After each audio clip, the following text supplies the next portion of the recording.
Tunggu sampai tanggal 22 tanpa harus menuduh KPU, tidak menuduh Bawaslu. Ya kan? Maksudnya kalau menang tidak curang, kalau kalah curang. Loh, kita gimana? Ayo, di fraksi soal angket sekarang suaranya gimana, Bang? Solid. Di fraksi solid, teman-teman relawan 01 dan 03 juga sudah membuka komunikasi.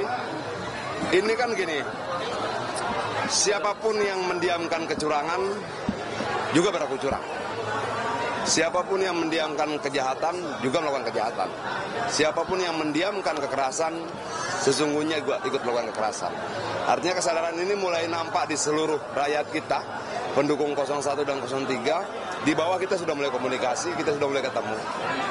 Hak angket sepertinya akan berjalan dan itu adalah pilihan konstitusional. Hak angket itu adalah hak yang diberikan oleh konstitusi pada DPR dan tidak boleh ada satu orang pun atau satu kekuatan pun yang melarang hak itu untuk digunakan oleh anggota DPR. Apapun kepentingannya, tidak boleh.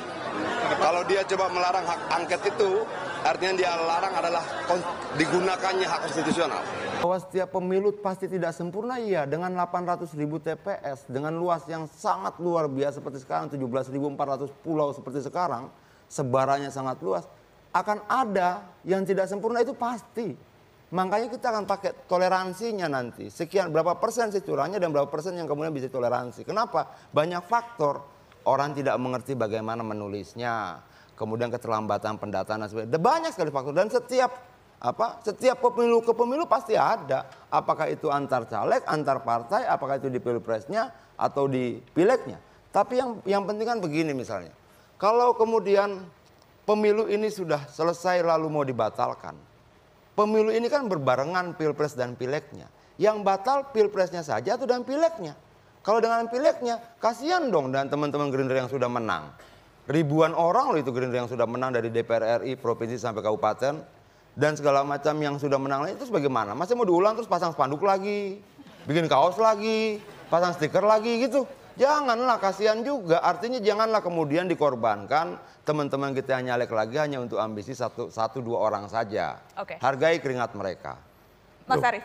Kalau MK nggak bisa dipercaya, sudah diakui. KPU dan Sirekapnya nggak bisa dipercaya. Mau tidak mau, rakyat hanya bisa percaya dengan kekuatan dirinya sendiri. Hati-hati loh. Ya nggak apa-apa. Nah, Hati-hati ini loh. sama. Saya nggak nangkap apa-apa. Kenapa? Karena memang saya pikir KPU-nya dipilih oleh parlemen juga. Semuanya sudah lengkap. Penyelenggara ada, pengawas ada, pemantau independen ada, pemantau luar negeri ada, saksi dari setiap partai ada, dari saksi dari setiap calon presiden ada. Nah kalau kemudian semuanya dianggap nggak benar, lalu yang benar siapa? Masa dirinya sendiri yang benar? Nggak boleh juga dong. KPU salah, Panwas salah, pemantau independen tidak bicara nanti dibilang salah juga, pemantau dalam negeri tidak bicara dibilang salah juga. Lalu yang benar siapa? Yang paling berbahaya kalau ada orang yang memonopoli kebenaran itu sendiri. Anda lihat itu dilakukan oleh Pak Prabowo? Nah, kalau semuanya disalah-salahkan seperti ini, kenapa sih tidak kita tunggu dulu sampai tanpa menuduh siapapun, tunggu sampai tanggal 22 tanpa harus menuduh KPU, tidak menuduh Bawaslu, tidak menuduh lembaga-lembaga lain, termasuk lembaga survei. Semua dituduh. Yang nggak dituduh sama mereka siapa, saya bingung. Kalau kemudian ternyata nanti kalah, terima juga dong. Ya kita lihat kalau terbuktinya banyak kecurangan, ya kan? Maksudnya kalau menang tidak curang, kalau kalah curang. Loh, kita Kalau kemudian ternyata nanti kalah, terima juga dong. ya kita lihat kalau terbuktinya banyak kecurangan, ya kan? Maksudnya kalau menang tidak curang, kalau kalah curang. Loh, kita